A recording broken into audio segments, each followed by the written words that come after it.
दिनै तामुलपुर डिस्ट्रिक्ट बड' सिने आर्टिस्ट एस'सिएशननि बिबान सिफायबायबो आरो गोदानै दाफुंनायबो जाबाय। जों खोब गोजोननाय मोनदों दिनैनि बे समाव बिथांमोना खोब हिउज आर्टिस्टफोरखौ लानानै बिथांमोना दिनैनि प्रग्रामखौ खुंफुंदों आरो दिनै बे गोदान आफादाव आफादगिरि महरै बिद्युत बर' आरो नेहाथारि महरै जा सिगांनिनो कृष्ण बर' बिथां सानैया दं आरो माखासे दंबावो गासैखौबोथ' आं बुंफिननो हानाय नंला नायनांसिगोन। ओमफ्राय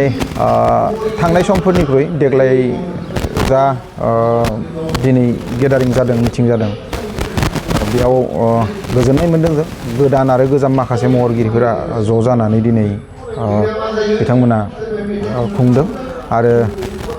तामुलपुर एरियाखौ लानानै मोनफ्रोमबो खना खनला एरियाखौ लानानै साफ्रोमबो आर्टिस्टफोरखौ लानानै बिथांमोना दिनैनि आफादखौ दाफुंदों आरो बेनि थाखाय आं मिरु बिसानि जानानै बा नेहाथारिनि मासिनिफ्राय बिथांमोनखौ खोब गोजोननाय आरो साबायखर बावनाय जादों आरो गोदान आफादखौ खोब गोख्रोङै खामानि मावगोन होननानै आं थुलुंगाबो होनाय जाबाय आरो माखासे बिथिंनि बाथ्राफोरखौ सावरायनाय जादों आरो जोंनि बावैसो दिहुनजानाय जोंनि जा संबिजित बे संबिजितखौ लानानै संबिजितखौ फल' खालामनानै संबिजितनि दारै बेयाव थानाय माखासे नेमखान्थिखौ मानिनानै बिथांमोना गिबि खेब जोंनि बड' सिने आर्टिस्ट एस'सिएशननि जारिमिनाव गिबि खेब बिथांमोना आफादखौ सिफायनायबो जादों आरो दाफुंनायबो जादों बेनि थाखायनो जों खोब गोजोननाय मोनदों। जोंनिया संबिजित महरै जों 3 बोसोर मोनो मोनसे गोदान आफादा 3 बोसोर खामानि मावनो मोनगोन बिनि उनाव सोलायजागोन बे आरो आदा जिहेतु फैबाय थानाय समाव जि बिसाया जि सावथुन मुलुग बा सावथुन दिहुननायफोरखौ लानानै माबायदि खामानि मावलायनायनि सिमां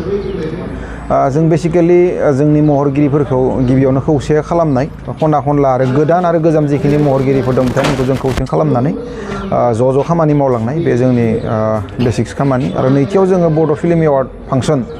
जों दा जेरै 6था जोङो एवार्ड फांसन खालामबोबाय आरो नेक्स्ट खालामबावगोन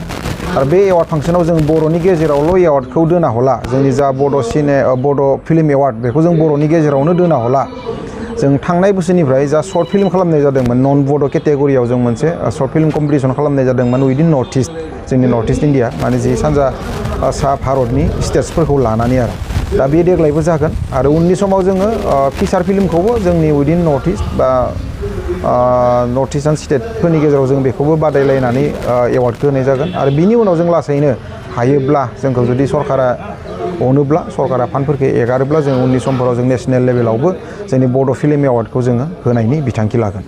आदा जोङो नुनो मोन्दों जि गोबां बर'नि मेथाइफोरखौ AI जों जि मोनसे दाजाबदेरनानै बिथांमोना रिमेक्स बायदि खालामजोबनायखौ जों नुनो मोन्दों बे बेलायाव नोंथाङा बर'नि जि माखासे जि जारिमिनारि मेथाइफोरा गाज्रि थासारियाव जालांनायखौ नोंथाङा नुवाखै नामा? नुदों बेखौ जों नुदों बे AI बे जाबाय टेक्न'लजिनि मोनसे इम्पेक्ट बेयो जाखागोन होननानै जों बुंनांगोन बे बर'नियावल' नङा बिराद गिदिर फिल्म इन्डास्ट्रियाव दिनै हलिउडनि बाथ्रा बुं बा बेलेग वर्ल्डनि जिखुनु कान्ट्रिनि बाथ्रा बुंनो थाङोब्ला जोङो बुंनांगोन जे गिदिर फिल्मफोरखौनो माखासे कनसेप्ट लानानै AI जों मुभि खालामनायखौ नुनो मोन्दों आरो माखासे समाव जों जिखिनि AI नि मुभि जोंनि प्रडाक्सनफोरनि बा प्रडिउसारफोरनि दिहुननाय फिल्मनिख्रुइ बांसिन मोजांसिनबो खालामनाय नुनो मोन्दों दा पाब्लिक इन्ट्रेस्ट पाब्लिकआ जुदि मोजां मोनदोंब्ला बेखौ नायनांसिगोन बा नायदों बिदि जाहैबाय आरो बेबायदिनो बर'आवबो बे इम्पेक्ट गोलैफैबाय बर' संग्सफोरखौबो जेनेबा पार्सनेल आखायाव मबाइल थायो गासिनियावबो जाय माने टेक्न'लजियाव एक्सपार्ट बिथांमोना बेबायदि रिमिक्स खालामदों दा दिहुनग्रायाथ' दिहुनबाय नाथाय खोनासंग्राफोराबो खोनासङोब्लाथ' बे जेनेबा जोंनि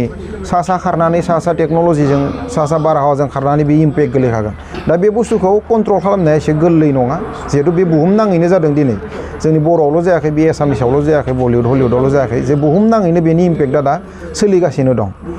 बेयो मोनसे समाव मा महर लागोन जों बेखौ बुंनो हाया नाथाय मोनफ्रोमबो फिल्म इन्डास्ट्रियाव AI नि जा मोनसे टेक्न'लजि डेभेलपमेन्टनि दा एडिसनेल प्रडाक्सन बेयो खिन्थु गाज्रि गोहोम खोलैदों आरो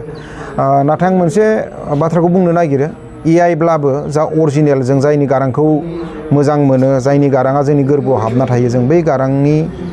मेथाइखौसो जों खोनानानै मोजां मोनो बे जाबाय टेम्परारि दिनै फैदों गाबोन गैया जालांगोन आरो सेम बे टेक्न'लजि गोदान AI नि इउज खालामनानै मेथाइ बानायनाया बे गोदान नालाय दा एसे सोलिफुदों साननैसो उनाव बे गैया जालांगोन बिदिनो सोलिलांबाय थागोन।